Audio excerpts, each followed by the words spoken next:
I am so surprised to see that the condemned descendants of the Kuru dynasty, who so unlawfully occupied the throne of the Kuru kingdom, are criticizing Kṛṣṇa with diplomatic devices. Oh, this is intolerable. This is another instance of eagerness for violence caused by dishonor to Kṛṣṇa. Yeah, Prabhupada says, well, there's another place in the Nectar of Devotion that talks about blasphemy. That when a devotee hears blasphemy, he should immediately endeavor to silence the person who is blaspheming Kṛṣṇa, the spiritual master, or the devotees, or the Vedic literature.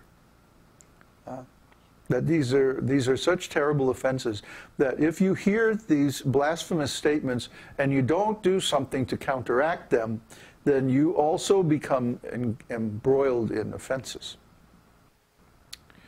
And we've seen this. We've seen some of our students who heard blasphemous statements and they couldn't counteract them. And so they fell down. We've seen this happen. If you can't counteract or silence the critic, then you have to leave the place. You have to leave the association. Just like, who was the younger brother of King Pandu? And Dhritarashtra. Vidura. Vidura was very, very tolerant and patient. And he tried to convince his elder brother Dhritarashtra not to become engaged in the plot against the Pandavas.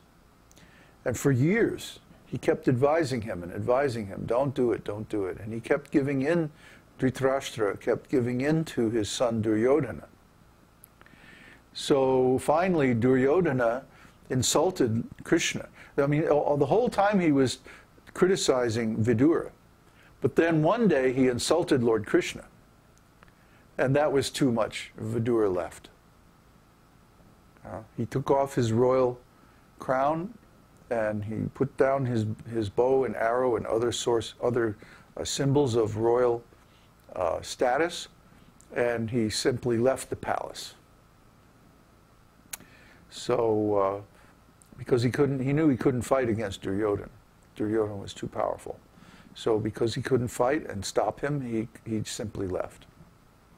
This is the correct etiquette in the case of hearing blasphemy.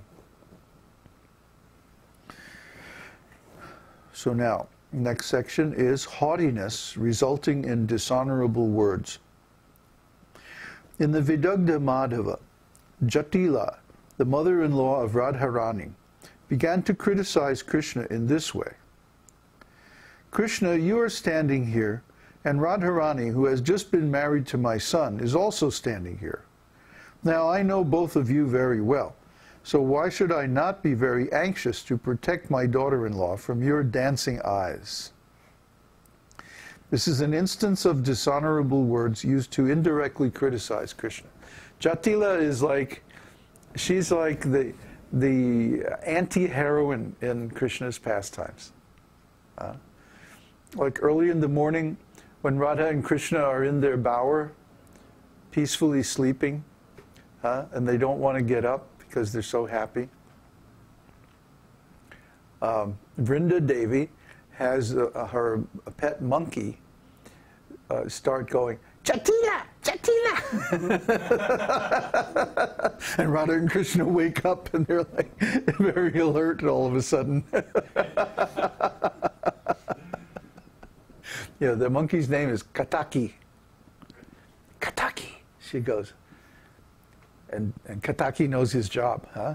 So he jumps up on the tree, you know, he's like, Jatila! Jatila!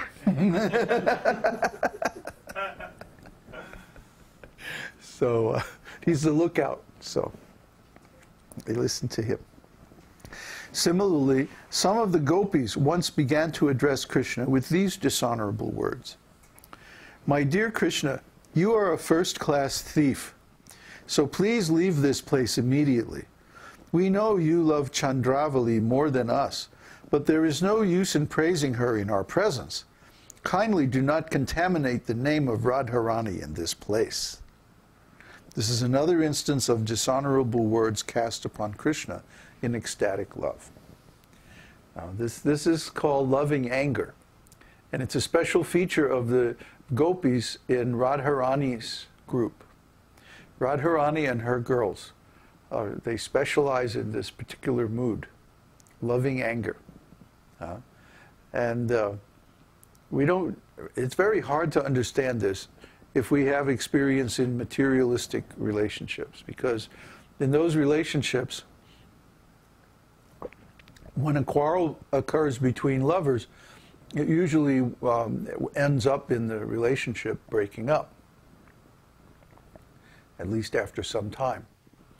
But there's no possibility of the relationship between Radha and Krishna breaking up. Simply, it's not possible, because they're part of each other. They really are one. They'll never break up. But sometimes there are pastimes where they appear to be angry, especially Radharani will appear to be angry, and she'll kick Krishna out. These words are probably spoken by what's that name? Gopi's name. Lalita. Lalita is a very, very strong, staunch supporter of Srimati Radharani, and if there's any tiny insult to Radharani, oh boy, Krishna's in the doghouse. So, anyway. There is another statement in the 10th canto, 31st chapter, verse 16 of Śrīmad-Bhāgavatam. When all the gopis came out of their homes to meet Krishna in the Vrindavan forest, Krishna refused to accept them and asked them to go home, even giving them some moral instructions. At that time, the gopis spoke as follows.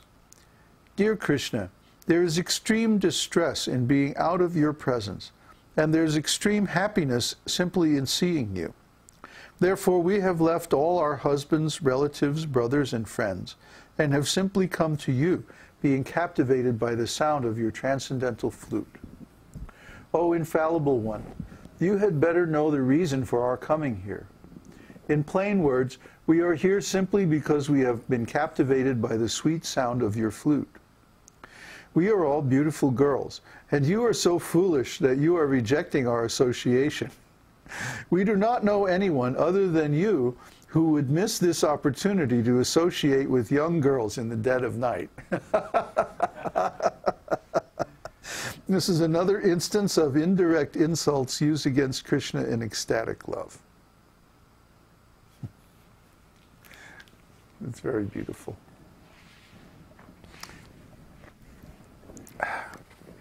So if you haven't read it yet, you should read this 31st chapter of Śrīmad-Bhāgavatam. Actually, 30, 31, and 32 are,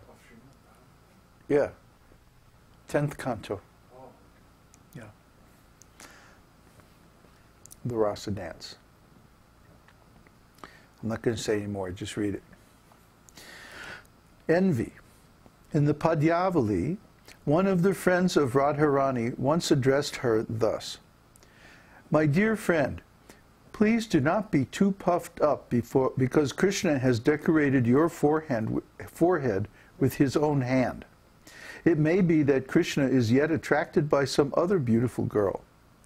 I see that the decoration on your forehead is very nicely made, and so it appears that Krishna was not too disturbed in painting it. Otherwise, he could not have painted such exact lines. Ooh.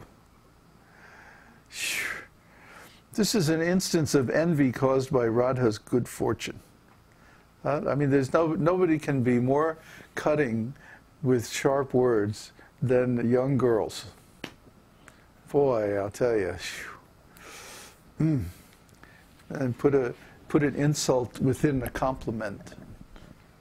Oh boy. Anyway, in the 10th canto, 30th chapter, verse 30 of Śrīmad-Bhāgavatam, there is the following statement. When the gopis were searching for Krishna and Radha after the rasa dance, They thus began to speak among themselves. We have seen the footprints of Krishna and Radha on the ground of Vrindavan, and they are giving us great pain. Because although Krishna is everything to us, that girl is so cunning that she has taken him away alone and is enjoying his kissing without sharing him with us. This is another instance of envy of the good fortune of Srimati Radharani. Sometimes when the cowherd boys used to play in the forests of Vrindavan, Krishna would play on one side and Balaram would play on another. There would be competition and mock fighting between the two parties. And when Krishna's party was defeated by Balaram, the boys would say, "If Balaram's party remains victorious, then who in the world can be weaker than ourselves?" This is another instance of envy in ecstatic love. Impudence.